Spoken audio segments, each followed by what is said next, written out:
You may begin. Thank you. Good morning, everyone. This is a meeting of the city's capital committee. Today is Thursday, February 5th, 2026. First of all, I'd like to welcome those who were previously on the committee. Welcome back. And those who are new to the committee, I just want to explain, this is a process we go through that for capital improvements that we are to incorporate within the budget for FY27. Basically, it's a parallel process to the budget. We have this separate capital committee that's formed, 9 members. I, as budget director, serve as chair, and then we have representatives from the Board of E&A, as well as a couple of representatives from the Board of Aldermen. And we convene to go over our various capital improvement needs, review what we've appropriated in the past, and then also along with this process, we're going to be starting up the Citizens Advisory Committee, which will provide us with some input later in the process as we make our deliberations on the budget. Today, our intent is just to go over our initial swipe at the what's looking to be available for next year, what our requested needs are, and go forward from there. So I would the first item on the agenda was to get an update on the existing capital projects.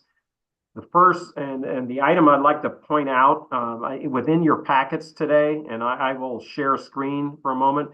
What I did is I pulled together a 5-year history of what our appropriations have been. Let me pull this up for you. I know this is small print, but I'm gonna, if I could. So you should have all this in your packet if you haven't looked at it. But what this illustrates is what our total appropriations have been by project and category over the last 5 years. So for a point of reference, and I should trying to make it larger, but I can't seem to. But what this will do is just give you some context in which we evaluate some of the things. You'll notice that when Rich starts going through the capital needs inventory, some of these projects I've mentioned is that they've been funded in whole or in part, but you'll see that there's remaining pieces in what we've done over the last few years. This goes back to FY22,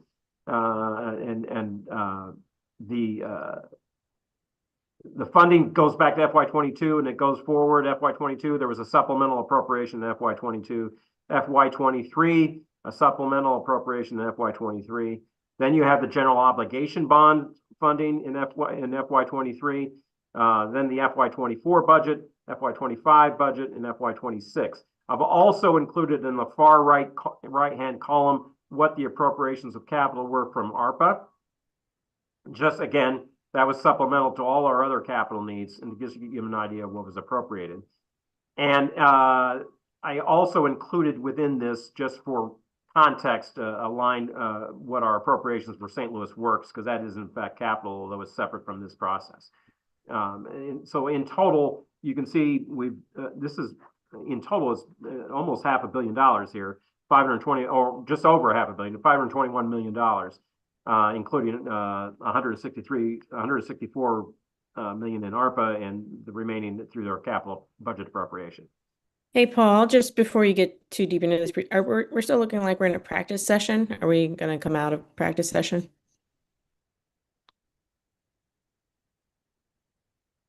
I defer to STL TV.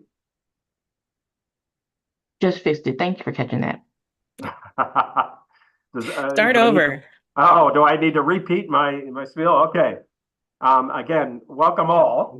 This is the Capital Committee meeting of Thursday, February 5th, 2026.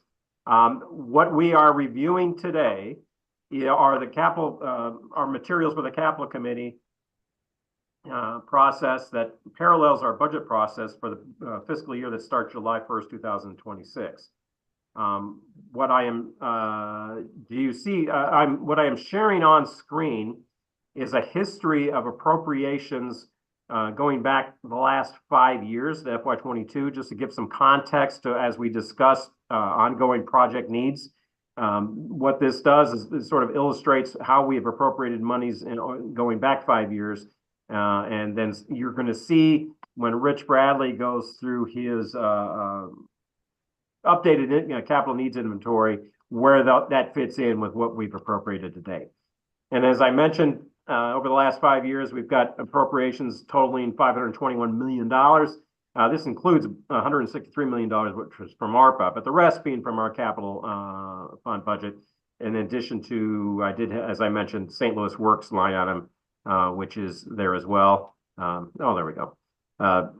You can see that those amounts listed there. But I thought that was informative. It was something I was curious about, and I put together, and so I hope you find it informative too. One thing we have struggled with, and Jim, I've had this conversation with you guys in the comptroller's office, and it says working on ever since we've had the new accounting system, it's been difficult to track actual spending from those past years, and they are working on a simple. Excuse me, I'm finding a little bit of a cold today. They're working on some simplified reports for spending. So having said all that, I think, Rich, I'm going to turn it over to you if you wanted to just sort of update us on where we are. I'm going to pull this down on the stop share, and we can go, if you want to just update on some of the projects that we're currently working on what the status is. Hey, thanks, Paul. Good morning, everybody. So I know we have a lot of information to cover here. Obviously, I want to be respectful of time. So I'm going to go over the FY25 and FY26 capital projects. I'm going to highlight some things that we have going on. Obviously, right now, we're working on a lot of things. It's good to have money, but we have a lot of money at one time. And so right now, our number one priority is and will be for the next months is getting the ARPA dollars out the door and spent. And we are not going to lose any of those dollars. So working very closely with the mayor's office and under her direction and staff to make sure that all gets done. So today we'll talk about the 25 and 26 capital items. I'll just run through the list pretty quickly as I can. I'll go through 25 and I'll stop, see if there's any questions, go through 26, see if I can. I'm not going to hit every single project. Some are repetitive, as Paul said, because they get partial funding in different years, but I will get them covered in one or the other. So under road and bridge projects, fuel tax, 4th and Washington multimodal improvements, the design on that project is completed and we're ready to go to bid in about 6 weeks on that project. Traffic management enhancements phase 6, Dr. Martin Luther King, Hodia Monte Grand. The project is currently in design and will bid this coming fall. ADA bus stop improvements. That was a partnership with the City of St. Louis and Bi-State Development Agency to improve accessibility of bus stops along Grand from Holly Hills to Hall Street, Delmar, Hodia Monte Kings Highway, Cass Avenue from Grand to Kings Highway. And Bi-State is actually the lead agency there and will manage both the design and the construction. And at the moment, no work has started there, but it is on the horizon. Kings Highway improvements, Gravois, Nottingham. That project is on our books. We are working that with the arterial paving projects. We haven't spent any funding out of this yet, as we're using our ARPA funding first, and then we will use that as supplementary funding as needed. We go on to Parks Department projects, and I'll remind everybody up front that there are 7 rec centers: Marquette, Cherokee, Tandy, Wool, Gamble, 12th Park, and Boder. And there are 7 pools. There are 3 outdoor pools at Marquette, Chambers, and Fairgrounds, and 4 indoor pools at Tandy, Wool, Cherokee, and 12th Park. And then don't forget, I also will mention the other 2 major rec centers of Cronolette Park and Rec Center and O'Fallon Park Rec Center, which both have indoor and outdoor pools. So as we go through these, we'll talk a little bit about each. So boiler replacements, we had total allocation across both budgets of about $4.47 million. Where we are today on that is we've completed boiler projects, replaced heating and heating boilers at Wool, Cherokee, Marquette, and Cronolette Rec Center. Replaced pool boilers at Wool, Tandy, and the Cronolette Park Rec Center, and domestic water boilers at 12th and Park, Cherokee, Gamble, and Tandy. The pool renovations project, again, that was funded across multiple years. I didn't write the total down, but it is in your packet under Rec Center pool funding. At Tandy, we replaced supply and return lines, upgraded chlorinators and filtrations, repaired pool cracks, and sealed those pools. Very similar at Marquette, replaced pool piping and pumps, upgraded chlorinators and filtration systems. Pool crack repairs and sealing was also completed. Hey, Rich, I'm sorry. would it be helpful if I pulled up, which list are you going off of? Are you going You off? can. It's 2025. I'm just running down FY25 right now. So if you want Okay. to show the capital for that, you can. Yeah, I can pull up this year's, I mean, 2026, current fiscal year? 25 first. Oh, 25 first. Okay. I'll pull that up. So just so we have some point of reference. Go ahead. Sorry. Yep, no, it's fine. 12th and Park Rec Center, replaced pool pumps, motors, strainers, actuator valves, upgraded the chlorinators in the filtration system, pool crack repairs and sealing, as well as miscellaneous electrical pool repairs. So you can see that a substantial amount of work is already working on those pool repairs, and there's still more to go. But at this time, that's what has been completed to date. Pool fencing, we had about 1.15 million for pool fencing. That would have been at Marquette and Chambers and Fairgrounds. Parks Department notified me that they're in the proposal phase right now. They're reviewing proposals. As soon as we get an acceptable proposal, we will start the work on those three. And that was decorative fencing at those three outdoor pools. Soulard Market, to date, put about $5.7 million in capital funding in that program at Soulard. 95% completed with tuck pointing work, 95% completed with roof repairs, 45% completed with window replacement, 65% completed with exterior door work. We are also undertaking a comprehensive electrical program down there, and that is on all the concourses in the building in conjunction with Ameren and all the feeds that come into that building. We're still working through the planning and proposals.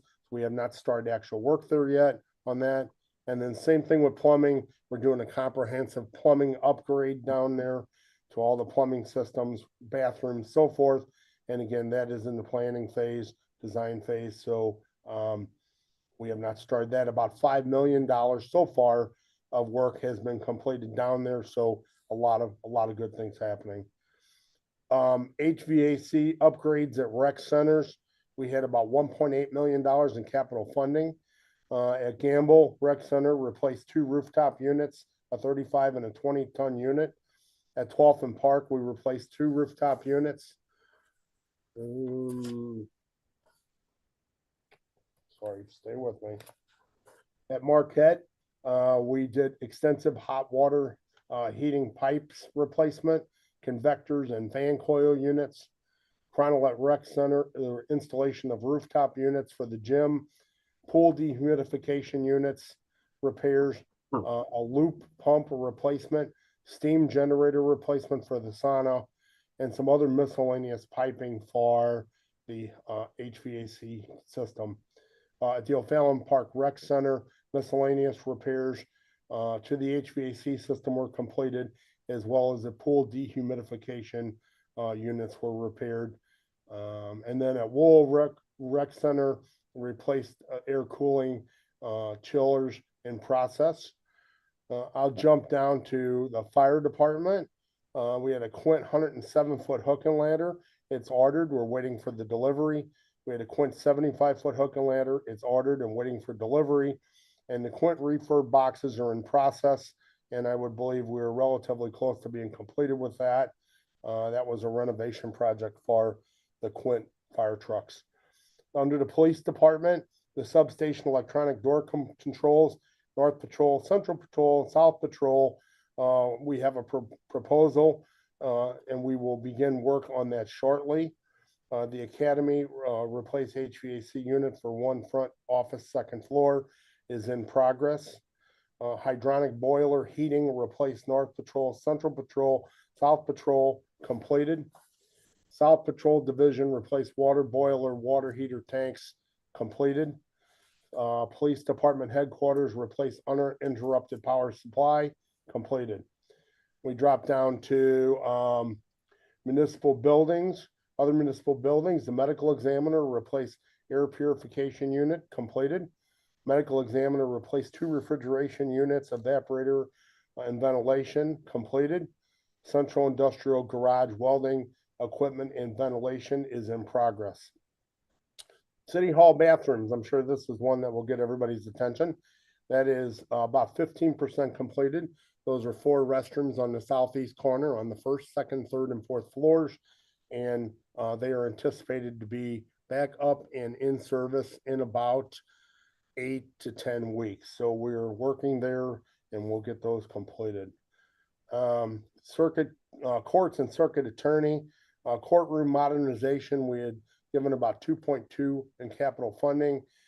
Phase 1 is completed.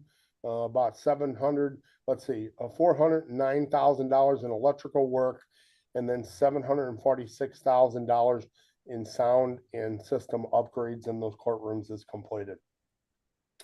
Family Court and Juvenile Detention Center, replace the annex roof is completed. Circuit Attorney, upgrade audio, video, 3 conference rooms is in process. About 73,000 of the 120,000 has been spent so far, and that's anticipated to be complete in the next couple months. And then body worn cameras and integration, infrastructure, new server, Circuit Attorney, that is completed. ITSA, both items are in the planning stage at the moment. The register, fireproof document storage, the room 422 has been identified, and staff is working with the register to identify a program and then construction of that work.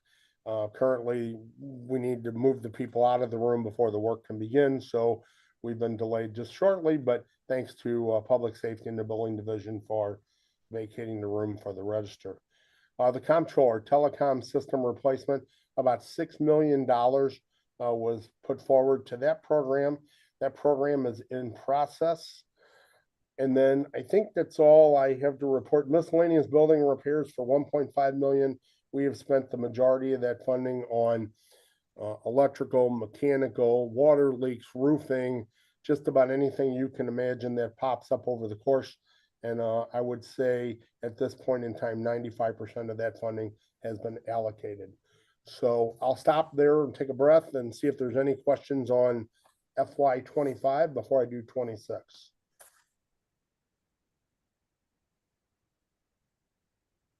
Yeah, the only thing I was going to offer is that once we get some sort of reporting, the reason why it's important is that occasionally things come up from year to year, and we like to go back to look and see whether projects have been completed, how they've been completed, either under or over budget, and if there's a funds available with us once a project is completed and there's funds sitting there, then we can utilize them again. So we're always looking, trying to see whether or not if projects have completed, because there's God knows that we got enough capital needs out there that we don't want to have money just sitting in an account. So that's why, and hopefully we can get those reports soon.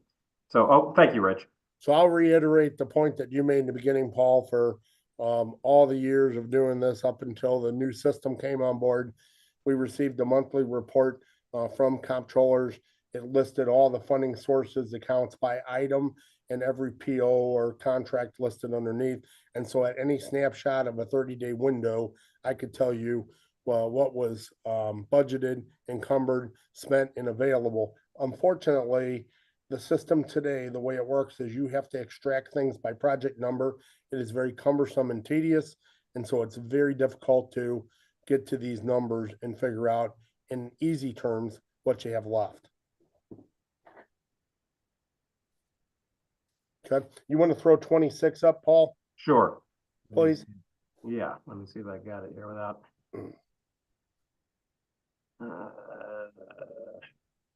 Again, I know I'm running through these pretty quick, but it takes a lot of time to do this. And otherwise that we're gonna get bogged down with this. I'll pull it up real quick.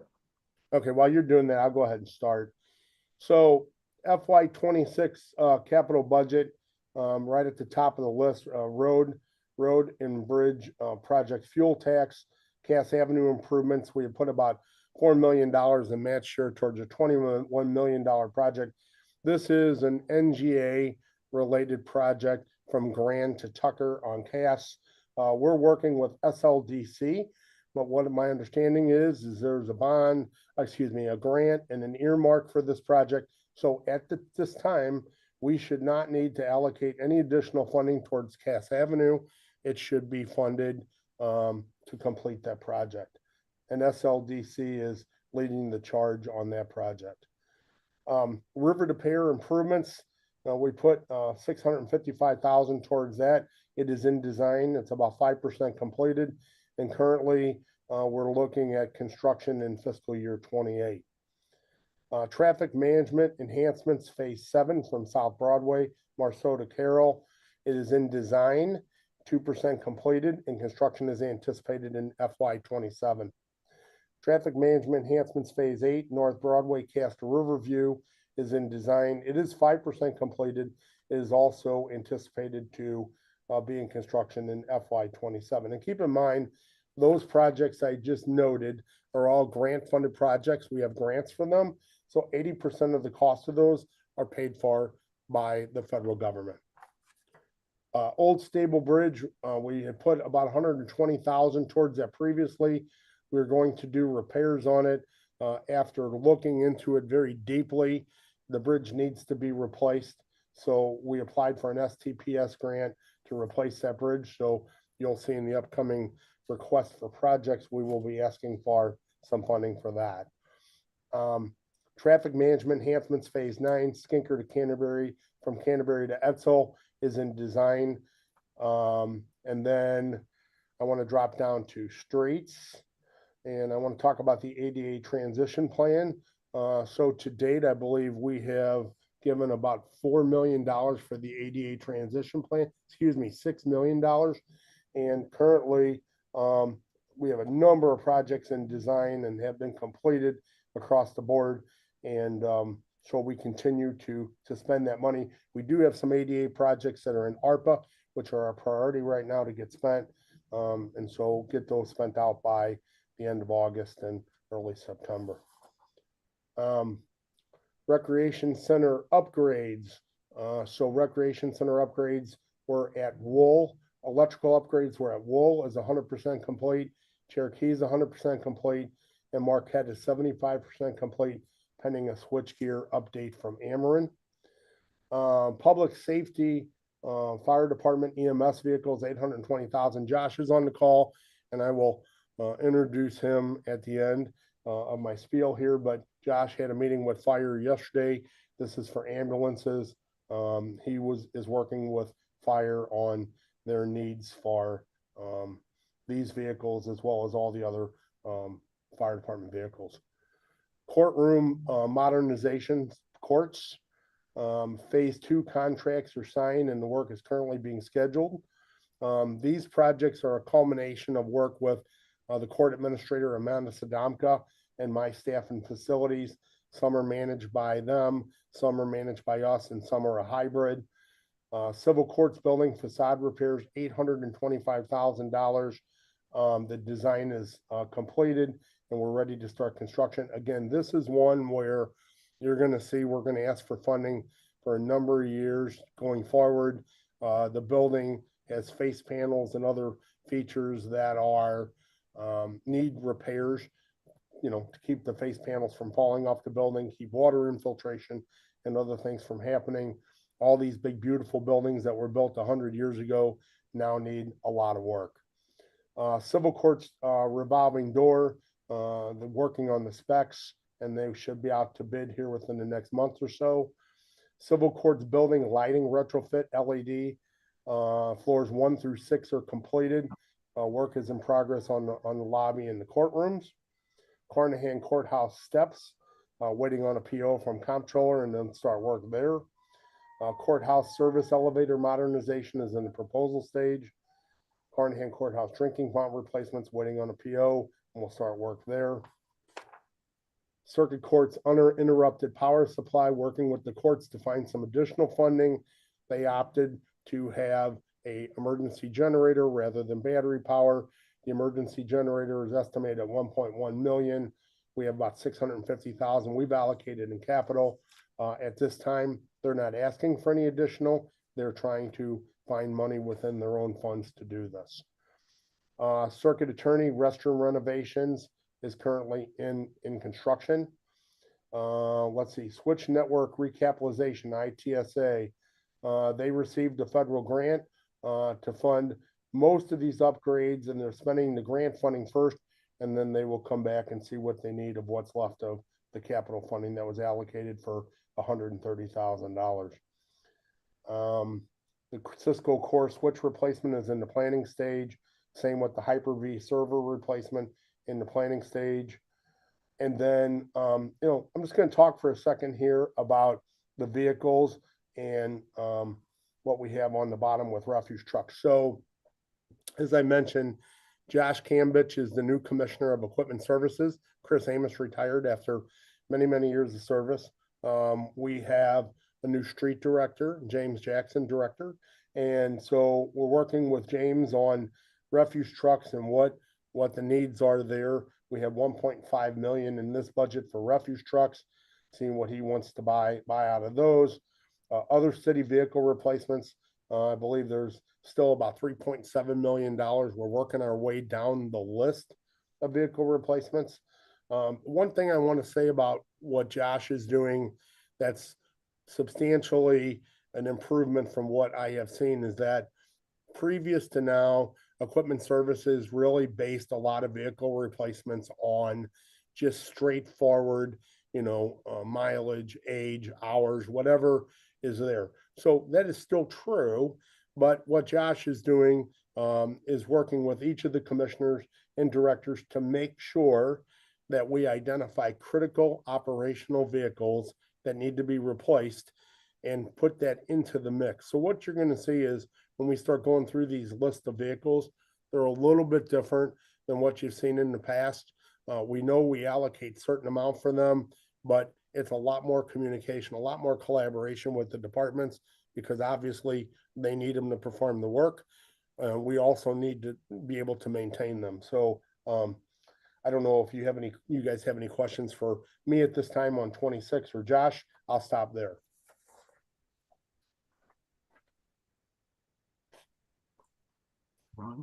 Well, I appreciate it. President Bradley and I have been working together with Commissioner Cambich on a strategic approach to some of our critical operational needs. And I think the snow removal operation from this last 2 weeks just demonstrated how critical that fleet is to the city, and how hard his team is working to keep our fleet up and running during critical moments. But we also need to be able to have a reliability, not just in those critical moments, but for the operations that happen every day. And so identifying the most critical vehicles and making sure that we can sustain high quality city services is something that I'm grateful for the partnership on. And I just want to say how important that shift is to me. Thank you. Thank you, Ben. Anyone else on this? Okay, thanks, Rich. Okay, so that basically is a summary of our past 2 years appropriations of capital. The next thing I'd like to go over is just a preview of what next year's capital budget would look like from a just resources available standpoint. Let's see if I can get there. That's not it. Let's see.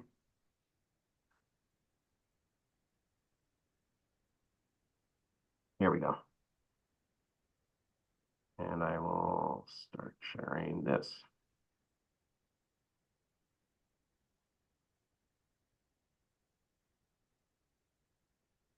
Okay. Let's see, it's away. This, those who've been members of the committee before should be familiar with this. Is this on your screen now? Do you see what I've pulled up? Yes. Okay, great. All right. What this does is it's a summary of the projected resources that we have available for next year's capital budget. You can see the current FY26 capital budget and then the column next to it, which is with projections for next year. Now, the capital budget is comprised of a number of specific sources, the largest of which is a dedicated stream of half-cent capital sales tax funds. And within that half-cent capital, those are also allocated to various sources or various uses. In addition to that, we have a couple of Metro Park sales tax, a 10th cent of a 3/16 of a cent. This is the portion of those two taxes that's allocated to the city. Both of those taxes are regional taxes, and within that regional tax structure, 40% or 50% of the 10th cent sales tax and 40% of the 3/16 sales tax comes to the city for its parks needs, and you'll see that as well. The economic development sales tax, that's also a tax that was imposed, but within the ordinance of that, how those funds get allocated, 10% is allocated directly to the capital fund. So that is also a recurring source of revenue to the capital fund. So you can see, let's get started on the half-cent capital sales tax, $22.8 million estimate. Currently, the fiscal year up to date, the sales tax is up about 1.6%. It's not one of our strongest growers of sales tax, isn't it? But typically would be under 2% per year. Last year was unusual, and then it actually declined. This year, I'm being a little cautious, and this preliminary estimate has a 1% growth rate, as we've seen some slowdown in some of the other economically dependent taxes. We could adjust that. I'll be going through third quarter before that we do finalize this budget, but that's the starting point there at $22.8 million. The other three taxes obviously are based on the performance of the sales tax, so they will fluctuate with the half cent as well. The big drop you're going to see in this budget is from the half-year operating surplus. Under ordinance, which is a good policy, basically 1/2 of any operating surplus we have in the current fiscal year is allocated to the subsequent fiscal year for capital improvements. It's a one-time surplus, it's a one-time use. So that's what we've been doing. And we've had the good fortune of having a significant surplus in the last couple of years to supplement our regular capital sources. However, those sources those surpluses are declining now. And so last year, I mean, if you go back to FY25, I think we had like 37 million. Last year was 21 million. This year was going to be 9 million. 9.35 million actually. Now we've had an allocation of 5 million of that towards what was a need that came up during the fiscal year for the flood wall. Now the state had appropriated up to $5 million to match our costs, and this came up in the last part of calendar 25, with the city being requested to fund the rest or a matching portion of that. And then there's an ordinance been introduced to appropriate that $5 million. Christina, I don't know what the status of that bill is, but the idea was that given the urgent nature of both the addressing the needs for the flood wall, as well as being able to capture the match that the state has provided, which would not necessarily be provided in the subsequent year. We don't want to lose matching monies ever. That bill was introduced to appropriate that $5 million. I don't know, Christina, is there an update on that appropriation at the moment? It's on the schedule it's in the Board Bills for Perfection informal calendar, which that's where it gets put if I guess I don't recall if it's gone through E&A yet. Okay. But just so you all know, that's what's going on with that portion of the surplus. And the reason why it was urgent is because the appropriation occurred for the state was in the current fiscal year's budget, which may not recur in the coming year. And so we wanted to make sure we didn't lose any potential matching funds from the state. We So- saw it, just to Oh, go confirm, ahead. we did see it in ENA. I'm sorry. Yes, we did push it and it went through ENA. Okay. Okay, so that means, Paul, Browning will likely ask for it to be removed from the informal calendar, and it should be finally passed at this Friday's meeting. Great. Okay, so that leads us to the amount that we have available for FY27. That would be the $4.35 million, which is the 9.35 net, the $5 million allocated to the flood wall project. Now, we also have some interest earnings. That's one thing we've seen rise over the last few years is interest earnings on the funds that we have available within the just generally the city and within capital projects in particular. And that's $3 million. And then the rest of these, I think, are recurring sources. The courthouse restoration funds, $1.2 million. Gaming revenues, they were down last year. They've actually picked up a bit this year. So I'm increasing this to $650,000 compared to $200,000 last year. Gasoline tax, also, this is up. If you remember, that fund those revenues had been over appropriated in the prior year. We reduced it to 5.3.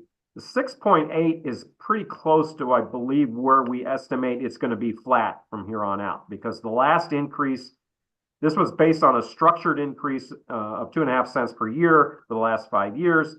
And that last increase occurred in July 1 of last year. So it should not be going up anymore. And so whatever we have to date pretty much is going to be where we're going to be at going forward. And that's estimating that to be just at 6.8 million. It might be just a little higher, but just under $7 million per year for street projects. But it is a positive development because these are funds that we did not have 5 years ago. So other than the $630,000 in the residual, or that one portion of county portion that we got in county allocation of the gas tax, this is a new source of revenue for road and bridge projects that we didn't have before. So it's a positive development, and I'm sure Rich is grateful. General fund transfer, these are amounts contained within the general fund budget that we support debt service with, both on juvenile and refuse. And you can see I believe I can't remember off the top of my head. I think it's Carnahan Courthouse debt is going down, which is why that one's reduced. And then the other two are municipal garage revenue, which are paid by employees that use the garage, and the central industrial rent revenues, which are paid by those entities that rent the facilities of central industrial. And then you've got the allocations, and you can see some of these are set by separate ordinance. We've got it, and some of these are just set by the fact that we are required to pay them. And for instance, the existing debt obligations, $9.3 million. The road and bridge improvements, that 6.8 tracks directly back to the 6.8 we get in the gasoline tax for road and bridge improvements. And then we've got economic development sales tax. That, again, is the portion of the economic development sales tax, that 10% that goes to capital. And then the city building improvements and equipment, that's whatever's left over in the citywide account from the 20% of the half-cent sales tax after we allocate for debt and those other things. And then the half-year balance, again, we have been treating that as sort of a separate source. And so we've identified it, just like as Rich just went over 25 and 26. I would expect within the exhibit, we'll have a $4.35 million allocation. And that's something that we're going to have to decide once we go through the inventory, how we want to allocate that amount. Again, it's a good thing to have, but it's less than what we've had in the prior years. So it's going to get tighter as we start looking at what our needs are. The other items on this list, engineering, design, and administration, this $1.3 million, this covers street department salaries and BPS design services. That's a fixed dollar amount that's allocated. It comes off the top of the half-cent sales tax. Ward improvements, that's the 50% of the half-cent sales tax that's allocated to the ward accounts by ordinance. And then the major parks, et cetera, those are both its share of the half-cent sales tax as well as those Metro Park shares that will need to be allocated. And the rec center improvements, that's the 3% of the 1/2 cent sales tax that is allocated for rec center improvements. And the police department allocation is the 10% of the 1/2 cent sales tax. So in total, we're looking at something like a $48.7 million allocation. That's down from last year, which was $61.4 million.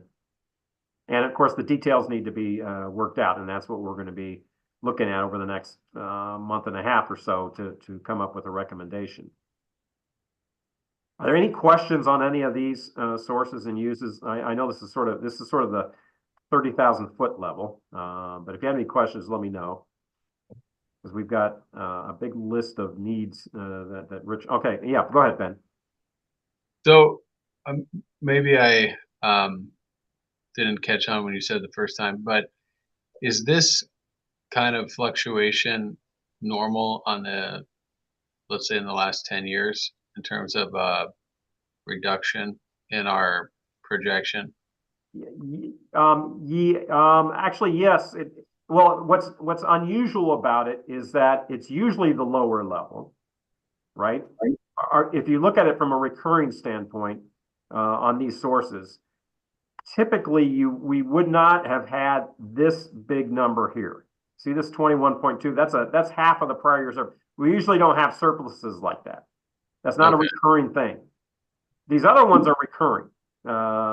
Interest might not so be, but these other ones are. So you would typically be down in the $45-50 million range. You would, well, not in the low 40s perhaps. What has been boosting the capital budget over the last few years has been this surplus. Okay, got it. We don't see that. All right, appreciate you restating that. Thank you. Okay. And Paul, the surplus is, I can't remember the split between, the reason why we have the surplus, but a good chunk of it is due to unfilled personnel. Yeah, it's a combination, and each year it's been different. Sometimes it's a combination of revenues exceeding projections and then expenditures coming in under budget. But you're right. In a couple of years ago was the revenues. The revenues have been getting a little tighter. Last year I think it was more on the expenditure side than the revenue side, obviously because of the earnings tax hit we took last year. But yeah, it's been a combination of both. Okay, well, let me stop on that. And I know we've got, I'd like to share the next item is just to go over the capital needs inventory. And let me pull that one up. And share this. And one thing this is, again, this is what is done annually where we, Rich and his shop basically assess the city's capital needs. We also reach out to departments to submit what they believe to be their needs as well. Now, one thing I do want to share before I give it over to Rich is that I've noticed over the years, when this was originally constructed, it was, you see the red, yellow, and green here, meaning critical, needed, and desirable. It is sort of a way of prioritizing some of the needs. And obviously, when you look at this, it's over $460 million. We don't have sufficient funds, so we focus mostly on critical items.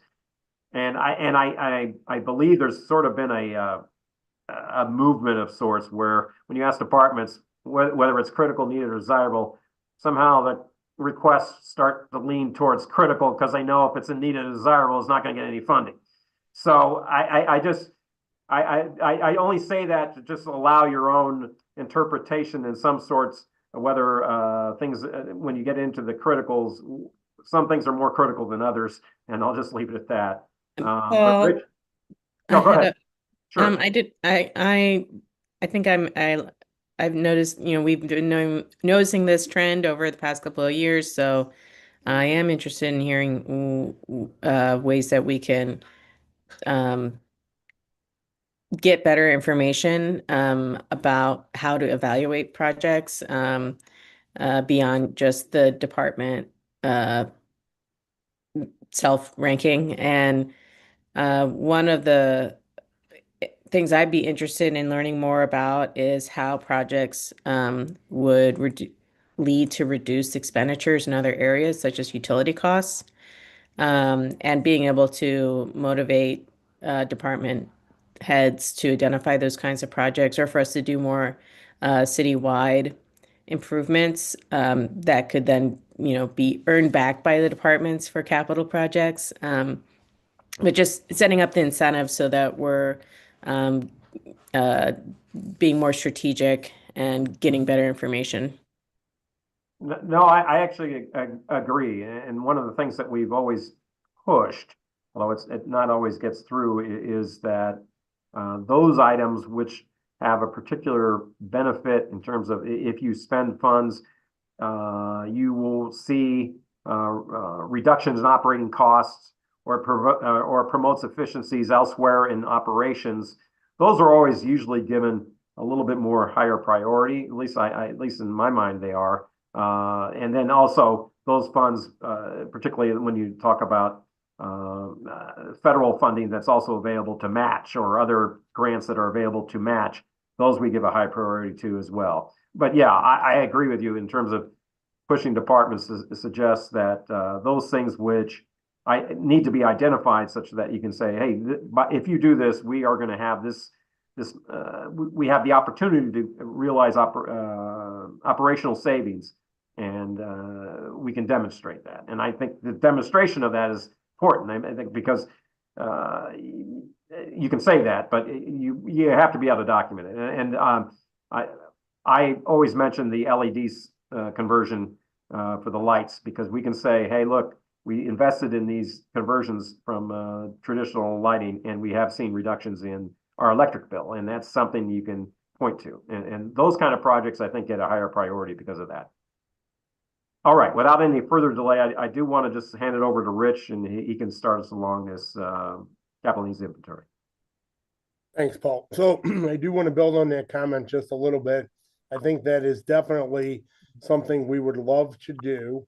I think what we try to do when we prioritize the needs that departments turn in is we look at what is an absolute critical thing that is either going to fail an operation, fail the city.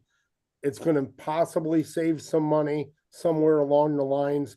But the biggest problem that you have with return on investment is you need to make that decision when something reaches its useful life or beneficial use. Unfortunately, we have gotten to a point with $460 million in critical needs and small funding where we really don't have a choice on many of these. So, a bridge has a 20-25 year useful life. We have bridges that are 70, 80 years old. A chiller, 20 years. Most of ours are 40 to 50 years old. As I've said before, we fix things and to the point where we can't make parts for them anymore. And then we come and say, we need to replace them. So yes, I think that is definitely what we're striving towards, saving money. But I think we're so far behind the curve at this moment. If we don't replace some of these critical things, we can't keep vehicles on the street. We can't keep operations happening, and we cannot keep lights on in buildings for people to work in. So that's kind of where I'm at with it. When people turn in their list of critical needs, what I would believe they need to do is give their top 5 critical needs in order what they think. And then everything else, desirable, needed, whatever. What you'll find is most people will come in and turn in a list of 50 things, and every one of them is critical. And all they want to be able to document is they got them on the list. So it becomes incumbent on me and my small staff to try to vet these things out within about 2 weeks time frame to give them to you. So yes, we need to get better with it, but something we're working on. All right. So Paul mentioned this. We're going to go through the critical only needed for $229,000. Paul, what did you say the amount you think is we're going to be able to fund? Well, our preliminary was something like 48. 48. Plus. So 229 million, and we have 48 million distribute. Okay. And it's across streets, bridges, parks, fire, police, corrections, other municipal buildings, city vehicles. So I'm gonna start off with streets, if you turn to the first page. And what I want to say about streets and bridges, both of these, we apply for federal grants through East West Gateway, whether it be an STPS grant, whether it be a CMAQ grant, a BRO type funding for bridges, a TAP grant, a federal earmarks, anything that we can possibly get our hands on to offset our costs. And I just want to toot our horn just a little bit here that we have not missed a grant opportunity in the time that I've been here, and even before that. We get grants religiously to fund these needs. And what does the grant do? So it pays 80 cents on the dollar generally. And so then it's incumbent on us to come up with the local match share. So staff has done a good job of doing that. These you get the most bang for the buck out of when you can apply for a grant, because then again, we can use monies for other things and then just pay for the local match. The other thing about streets and bridges that I think is very, very important to bring up is that the ones that are highlighted in light green are recommendations from the Complete Streets Committee. And so per ordinance 71882, the Complete Streets Advisory Committee makes recommendations to the Capital Committee on mobility related type projects for inclusion and prioritization in the city's capital plan. So I've highlighted those in green so that we all see what those projects are above and beyond what the other projects are. So let me go ahead and start going through these. Again, I'm going to try to give you a brief description of these, and then we'll stop for questions. So on the streets, number 3, ADA transition plan. I believe everybody's pretty familiar with it, but this is required by federal law, by ADA access requirements. We work with David Newberger. We have an ADA transition plan that identified all these different things in the city that need to be upgraded to meet the current law. We have provided funding for this, about $6 million previously. This is an ask of $3 million from the Complete Streets Committee for various infrastructure upgrades for ADA compliance. All right. The next project on the list is River to Pear Boulevard improvements, Gravois to Lansdowne, $19.7 million project. We have received a grant for that project. The design is currently funded, and we are working through that at this time. We're going to ask for about 1.5 million in FY27 and FY28, 1.785 million in order to come up with the remaining $2.8 million in local match share. This project is extremely important. Roadway improvements.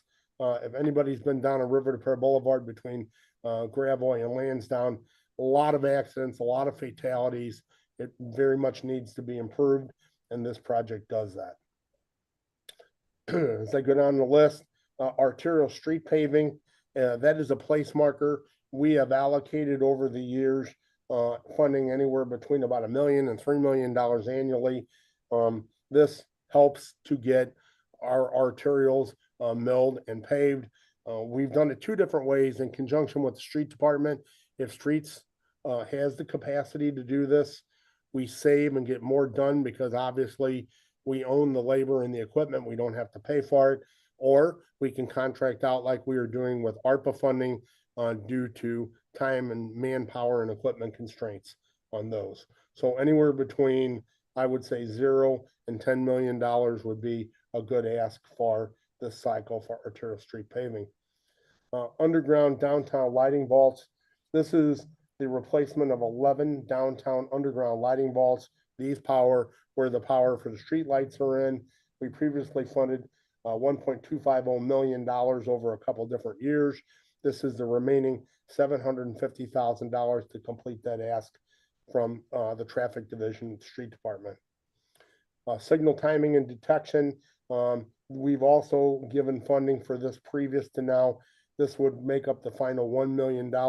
What that is when you pull up to an intersection, there are either cameras or there are pucks or loops in the street which actuate the signals, and that those are all in the downtown corridor, particularly going beyond their useful life, needing to be replaced, and it cuts down on the signals not functioning properly, response from traffic.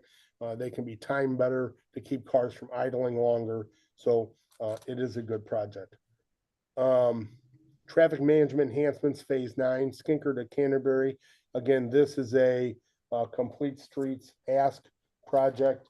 And I will just look at what Scott's put on that one. We've received a CMAQ grant for that already.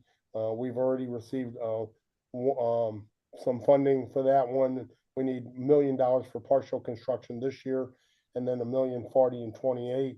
And so basically, this project will replace and modernize 20 traffic signals and improve signalized intersections and ADA facilities through the corridor between Arsenal Street. Let's see, this one right? Yes, Arsenal Street and Etzel Avenue, and evaluate lane changes and new sidewalk connections north of Rosedale Avenue. So a CMAQ project, again, a grant project. We're looking for about $1 million for FY27. On the next page, number 10, Christie Boulevard cycle track and pedestrian improvements, Holly Hills to Kings Highway. And that project received a TAP grant, and we funded in-house $120,000 for the design of right-of-way. And so we're looking for a $500,000 construction cost for FY27. The Christie Greenway currently runs from River to Pear Greenway to Holly Hills Boulevard. Extension will extend the Christie Greenway north of where it currently ends, 0.9 miles to Kings Highway Boulevard. This stretch of roadway has on-street bike lanes, but the opportunity to exist to upgrade the bike lanes and incorporate a sidewalk level multi-user trail on the west side of the street. There are limited intersections or curb cuts, making the corridor ideal for this greenway. And the project grew out of a traffic study for this corridor, which looked at opportunities to improve existing bike connections. So again, we're looking for about $500,000 for FY27 for the match. Bike facility improvements, number 11, again, another complete streets request. And that is a locally funded project. There is no grant. It's $1 million project. And basically that is, will include the restriping of existing bike lanes, newer replacement durable thermoplastic bike lane symbols, thermoplastic sharrows, updates to the city's installed bike facilities, which may have only conventional paint markings, added stock necessary features for certain bike facility elements like zebra delineators and flexible posts. May also include spot upgrades where feasible, such as enhanced crosswalk markings or green pavement markings in needed areas. And so again, this is a maintenance project, if you will, to maintain the expanded network of bike facilities within the city. And the ask for that project is $1 million. Number 12, flood wall repairs. So I put that project on here, even though Paul has outlined it as a priority up front. Wanted to make sure it's on the capital needs list. My understanding of the project is these are critical repairs to the city's flood wall required by the Corps of Engineers that we need to complete. So I don't have an exact scope on that. I believe it's in the board bill that was talked about. So again, that is very, very critical. We obviously want to maintain our flood wall for the city. I had a quick question here. Actually, I was like, when I was surprised when I saw the board bill because I had never seen this on our list before. Can you So comment on that? the flood wall is maintained by the street department. And so the notification that I have to incorporate it to the list was just as recent as after the last capital cycle. So I believe what has happened over the years, the street department typically has done maintenance on the flood wall out of their existing budget. And I think what has happened is it's grown to a level where it's just beyond a budgetary item. So yes, it was new for me as well, but it is something that obviously needs to be done. Okay. And I think in addition to that, the state got involved and allocated its own $5 million. And so that was sort of precipitated us to make sure that we don't lose those funding as well. Yeah, and we, if necessary, Christina, we could have follow-up discussion with the streets department. But I'll just say in general terms, the U.S. Army Corps of Engineer, we're part of this federal flood protection program, but it requires us to maintain a certain level of infrastructure. And our flood wall is at a point where they are no longer willing to include us in that program, which puts the city at greater risk if we do not make the necessary repairs to our flood wall. Thank you, Ben. Paul, appreciate that. So let's jump back to the list. Item number 13, Lindo multimodal improvements. Again, another complete street request. We have applied for the grant with East West Gateway. Local match is $620,000. We're looking for about $100,000 in FY27 for design and right of way, and then the 520 would be fiscal 28 for construction. And so for that project, transportation mobility plan lists this section of the street as a potential lane reduction within the street framework. The pavement quality is also poor. The design will include a protected bike facility, safety improvements, and bus stop upgrades.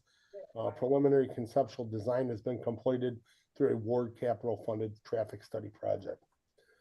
And then finally on the streets list is traffic management enhancements phase 10, another CMAQ grant project, which we applied for. We're looking for, so the total match on that one is about 2.2 million. We're looking for about 300,000 in FY27 for design and right of way. And then of course we would come back and ask for 970 in FY28, 970 in FY29 to build that project. And so that project description, traffic signal replacements and fiber optic signal interconnect on South Kings Highway between McCree and Schollmeyer, part of an ongoing traffic management enhancement project across the city we've been doing for many, many years, and you all have seen that. Let me stop after streets. Questions on streets? Okay. Mr. Bradley, I have one question. Yes, ma'am. I think it might have been skipped. The Great Streets Bevo, is that gravel, I imagine? The Great Streets Bevo is a needed item, and the reason that it is needed is because MoDOT is doing an improvement project on Gravois from downtown into the city limits. So we're going to revisit that project as critical in conjunction with their project. Okay, thank you. Thank you. Okay. All right. You want to go to bridges? All right, bridges. So on this list is shrank down substantially over the years, but we do have a couple on here that are extremely important. So Compton Bridge, Mill Creek Rail Yard construction, the design is completed on the project. The federal match share for the grant only takes us up to about $17 million. The project is estimated at $27 million. We have put a local match share of about 4.5 towards it already. We also have a possible commitment from Wesley Bell for a congressional earmark for 2.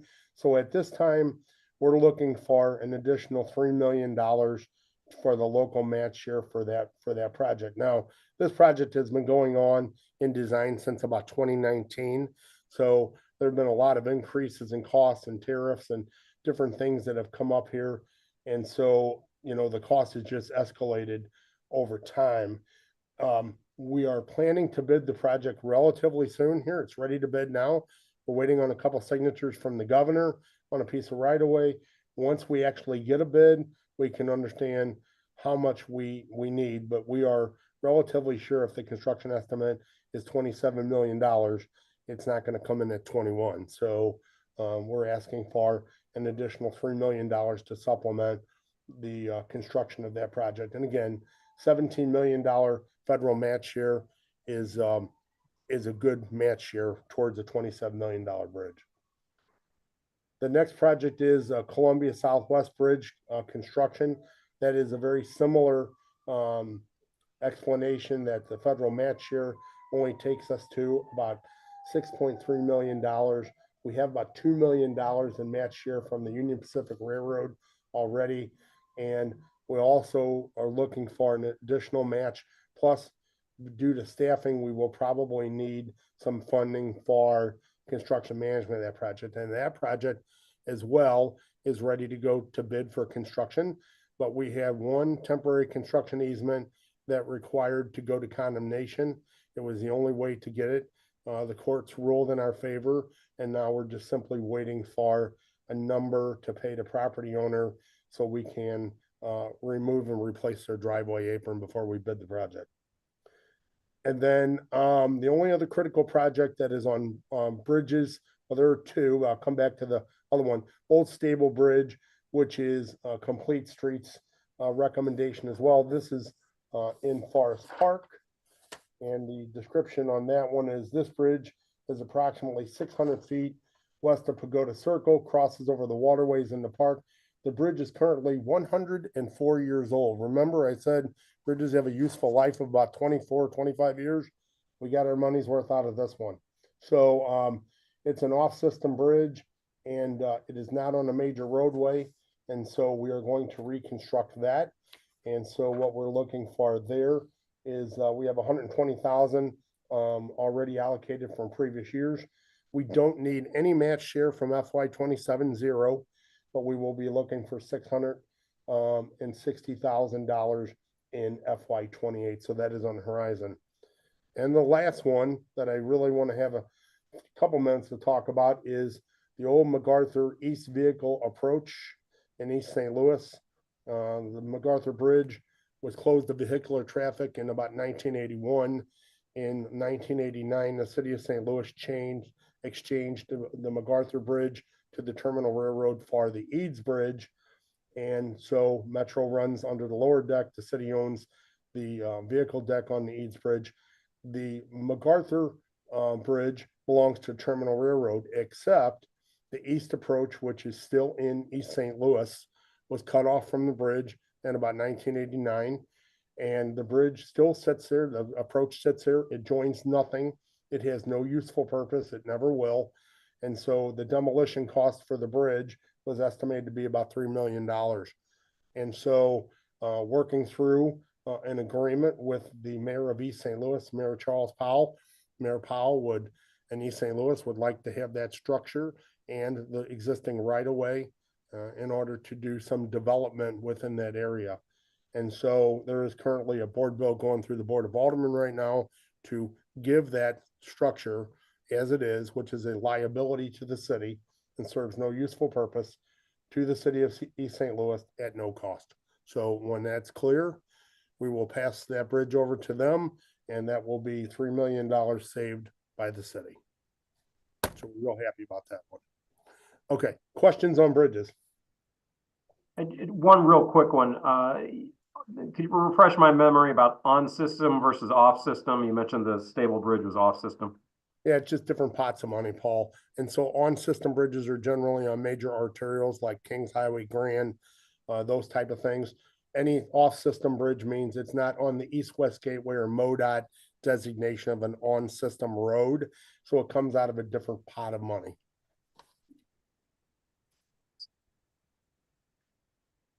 Okay.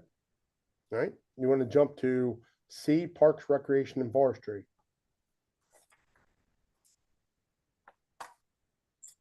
All right.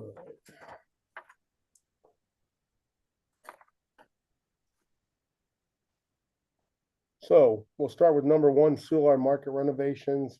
We have funded about $5.7 million previously in capital, as I noted. There's about $3 million from the original request that's still on the table. We've been doing partial funding for this project. Roofing, gutters, fascia. I don't need to read all the descriptions to you. They're on the capital needs inventory, but basically the balance of the project is for plumbing, window replacement, exterior painting, and any other unforeseens that would come up during that project. Pool renovations, again, we talked about all the pools across the city, and we've so far put about $3.5 million into this, and the notes all the things that we've completed to date.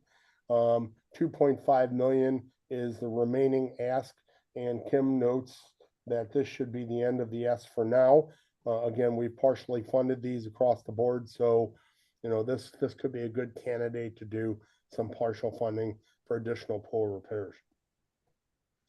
Merritt Brothers Park Comfort Station, the building is condemned and needs to be torn down and replaced. And so this would be the demolition cost and the replacement cost for putting this building back up in Merritt Brothers Park as a restroom comfort station facility. O'Fallon Park YMCA parking lot repairs. Again, the parking lot at the YMCA in O'Fallon Park is a sustainable feature. The edges fall into rain gardens. And so currently it's described here that the parking lot is in very poor shape. There's a lot of holes in it that's crumbling into the rain gardens and becoming more unsafe as time goes on. This has been on the list before. And so we're looking at about $750,000 to repave that parking lot.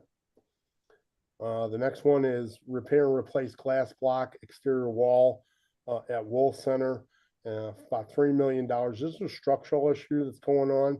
The metal dividers are rusted and the wall's starting to bow, which never is a good sign on a structural wall. Obviously, the longer we wait, the more dangerous it becomes. And it's really important to understand is that, whenever you have these issues at rec centers where you particularly have a lot of young people or older people participating in programs, a big volume of people, we certainly wouldn't want something like this to have an issue and possibly cause injuries or death or anything else happening there. So it is a serious structural issue, and at some point it's going to have to be repaired. It's giving us warning now it needs to be. The jewel box glass replacement, $5 million. A lot of issues going on there. We did replace some of the glass after the tornado that got blown out, but what this is really, again, a structural feature of the glass falling out and rusted metal frames and things like that. There are a lot of events up there, as you can imagine. And so obviously we wouldn't want glass falling out of the jewel box or wouldn't want it leaking in for a number of reasons. So again, this has been on the list for a certain amount of time. To me, I don't know that we would necessarily have to fund this in total. We could probably do this in phases, but if we get into structural system, I think it's going to be a one whole shot type project. And the next one is the Lau House from Cronowlet Park renovations. Alderwoman Schweitzer's here. She can help me with this one if I miss anything. A very historical building in Cronowlet Park, sustained major fire damage.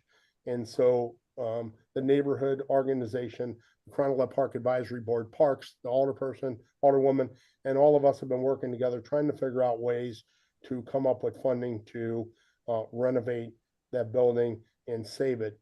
Again, it's in a very deteriorated, fire damaged state. And so any amount of funding there would be beneficial to help this cause and get this building renovated and put back into its state of being able to be used. Clifton Heights Comfort Station and roof and deck repair, $750,000. The building again is condemned. Never a good sign, needs to be torn down and replaced.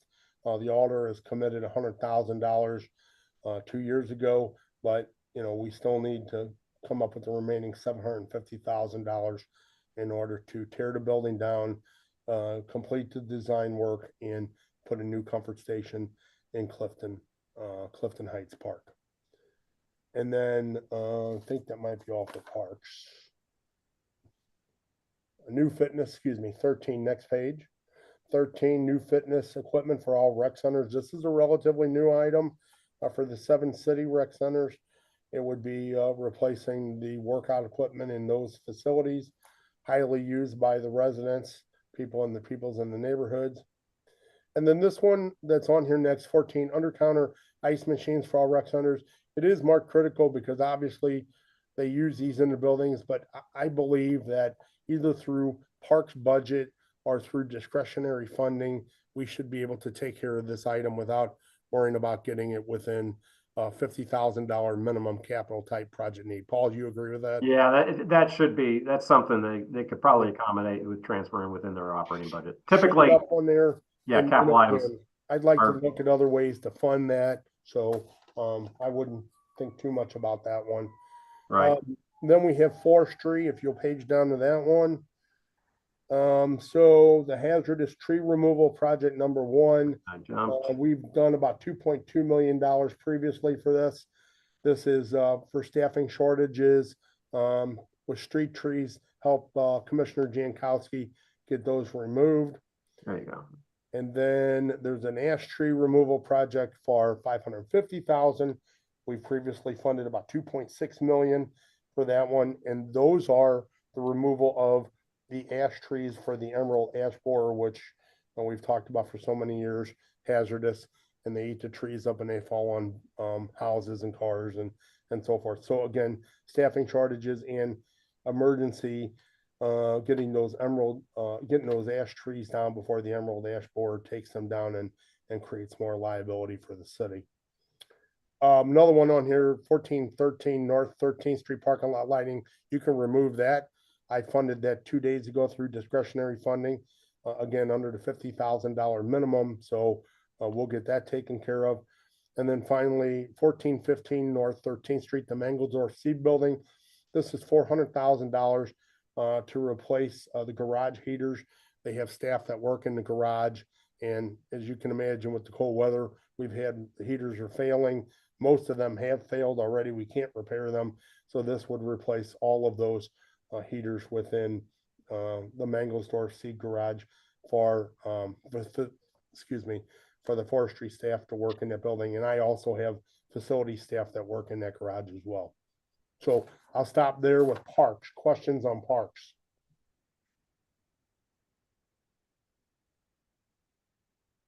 Okay. You want to go to fire department? All right. So item number one has been on the list for some amount of time, HVAC plumbing upgrades in all fire stations, 30 fire stations across the city of St. Louis. As you all know, the firefighters live in those buildings 24/7, 365. So, it is basically their home when they're at work. The last time we did major renovations for HVAC and plumbing these buildings was in the late 80s. And so there are many things that are failing. We are constantly there fixing plumbing problems, fixing heating and cooling problems and so forth. This is a comprehensive project to come in, have a consultant look at all these and put together a program to do updates in all the 30 fire stations. Now, again, we could probably partially fund this and do a certain portion of them, look at which ones are the worst and try to do those. But they all need the work. It's just a matter of when we want to fund it.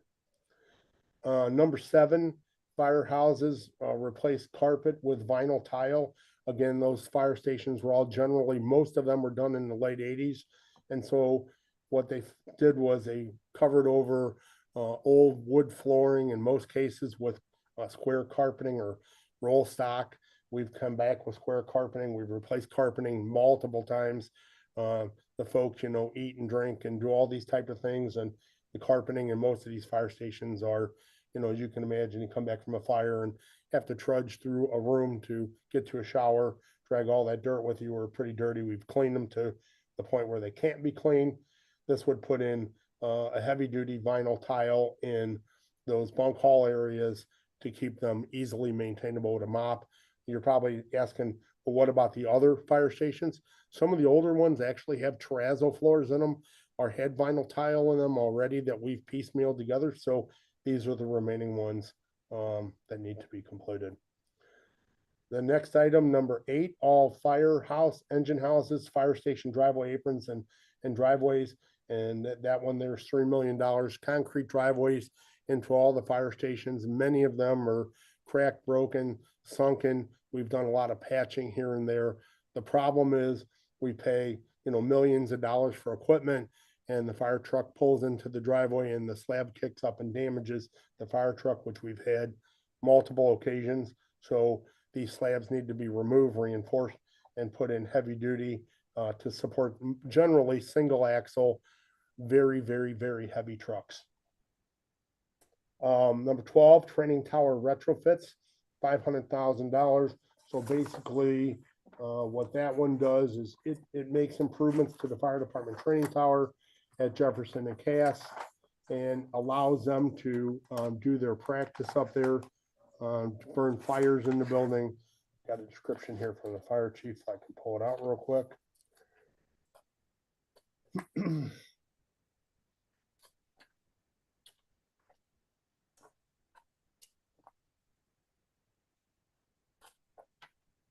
Yeah, not finding that one. I'll come back to it if you guys have a question on it. And then we skip down. I'd like to move this one to critical. It's fencing for firehouse parking lots, $280,000, number 18. Currently, we had it in needed. There've been a lot of break-ins in fire stations, so this would put fencing around the remaining firehouse parking lots for the firefighters' vehicles around Fire Station 23, 28, 31, and 19 to prevent their vehicles from being vandalized or broken into when they are actually out on a fire call. And then finally, the last item I have for buildings there is EMS headquarters on Hampton. That building seriously needs a roof replacement. $550,000 is what we need to do it. We replaced many roofs with ARPA funding, but we just ran out of ARPA funding to do roofs. So this is this and one other fire station, which I am going to fund through other sources, is about what they have left to get their roof replacements. And then they should be good for the next 20, 25 years with roofs on their buildings. $500,000 for that roof replacement. Well, Rich, I'd like to just throw something out there. As many of you will recall, the Board of Aldermen approved $50 million in general obligation bonds, of which we have marketed 21 million. So we've got $29 million in bonds that we will be going to market sometime toward the end of this calendar year. And many of these items here would be very attractive items that would be part of a general obligation bond issue, both from a standpoint of getting approval at the board when we go back to the board with the list of projects for the 21 million, but also these are the kinds of I guess repairs and spending on public safety that appeal to people who would buy our bonds. So just something, it's a discussion for another time, but I think that we may be able to provide some assistance there as for a lot of this critical brick and mortar for fire stations. So Jim, that is a great point. And, you know, as you recall, when in the early 90s, when we were doing fire bond issues, we were doing buildings, we were doing vehicles, and it gets a lot of play from the people. The folks love the fire department, so always willing to help out with that. So I agree with you. If we don't find funding here, those are good things. But we did a lot of work under ARPA on these buildings. So, you know, that would be another way to say, hey, we're good stewards of our money. We just need a little more to finish them up, right? I want to go back to the training tower because I pulled that piece of information. The tower opened in 1990, needs renovations to the burn room walls, block fireproofing, needs new burn rack cages for live fires, heat sensors need to be replaced, expanded steel stair treads are breaking, need replacement smoke, steel smoke windows and doors need to be replaced, bathrooms upgraded, safety railings are rusty and need to be maintained. So that building, if you're not aware of it, it's at Jefferson and Cass behind the fire headquarters, and it is their primary training resource and facility for training new recruits. So I would think that if we're going to train firemen, we ought to be able to put them in live fire events to where, you know, they can train in a building designed to have fires, other than the fact we can't burn fires in it right now. So let me stop with fire. Any questions on fire buildings? All right, so the next page is D2 fire department vehicles. And I'm not going to go real deep into this one because I kind of highlighted this in the beginning. So $46,983 in critical needs is what is there. And so I want to tell you just that, you know, and Josh is on the call with us. He can add lib to this at the end if he'd like to about all the vehicles. But basically, what he's telling you, what he's telling us is that these are vehicles that are overdue for replacement. And so, you know, the service life of these vehicles is 8 to 10 years. When we get behind that, you know, to Christina's point, we save every fire department and refuse and most other vehicles that we can until they don't run anymore as spares, because as you can imagine, the wheels get run off of all these things. And so what we've always done with fire vehicles, police vehicles, city vehicles, and refuse is we go through and we determine, you know, talk about what the fleet looks like, and then we talk about how much money we think we could put towards it. We draw a line across here, and that's basically what you get. Now, on top of this, as I mentioned, Josh had a meeting with the fire department yesterday. So he has a generated list of the fire department up to, I believe, about $10 million in needs that he could present and say, these are the things that they're looking for, you know, ambulances, command vehicles, quints, whatever. But we can go through that at the end a little more in detail if you guys would like to do it. I'd rather just go through the rest of the building stuff right now, and then we can come back to the vehicles at the end if that's acceptable. Good. Let's go to police department, Paul. E. Yeah, I'm sorry. Yeah, that's fine, Rich. Yeah, my recollections on vehicles, particularly with fire, is you purchase those, the large ones, they'd be frontline 10 years, reserve 10 years, and then they'd be rotated out. And that's the kind of thing that when we start looking at the inventories, I'd like to be able to get a closer look at. But okay. And great. I believe that's exactly what we're doing. So we have not deviated from that. In fact, we may even have some more that are older than 10 years as reserves these days, but we can talk about that. So let's go to police E and go to number 1 on E. Oh, you got a ways to go there, I think, don't you? Yeah. Wait till you get there.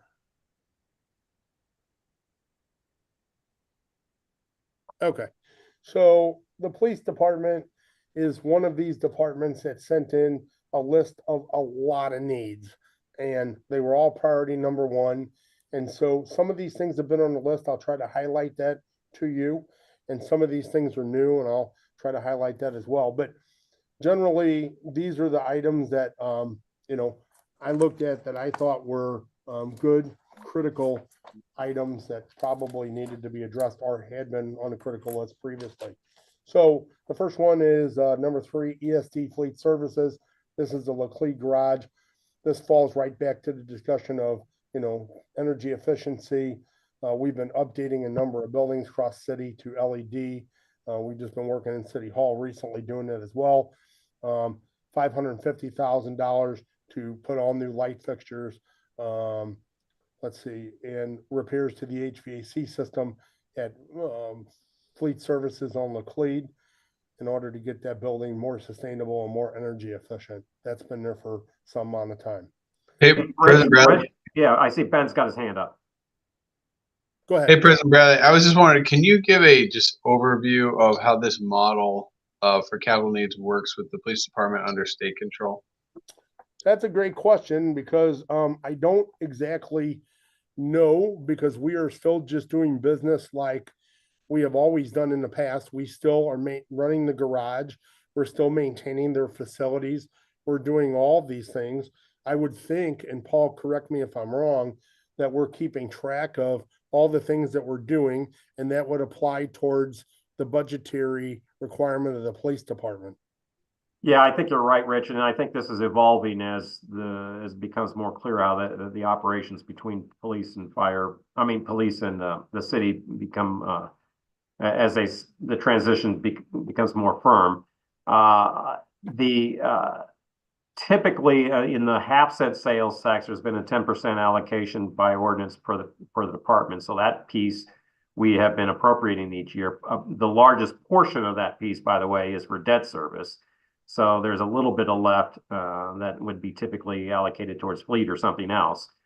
But any of these requests would be over and above the normal normal, that normal 10% of the half-cent sales tax. So obviously, we'd have to look at that in the context of every other capital request we review to see what's needed. And then, of course, it goes into the calculation of how much we're required to fund the police. So there's a lot of moving parts there. I had a follow-up question on that. On the other side, which is our surplus. Is surplus from the police department part of our, is that a part of our going back to the city for reallocation?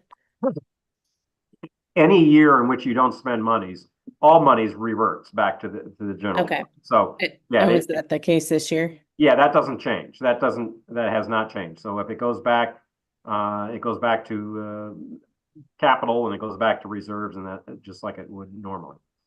Okay, but something that might happen in the future is there's transfer requests within police department from if they have a personnel surplus, they could do a transfer during the year to handle some of these capital needs. They could, yes. They could, okay.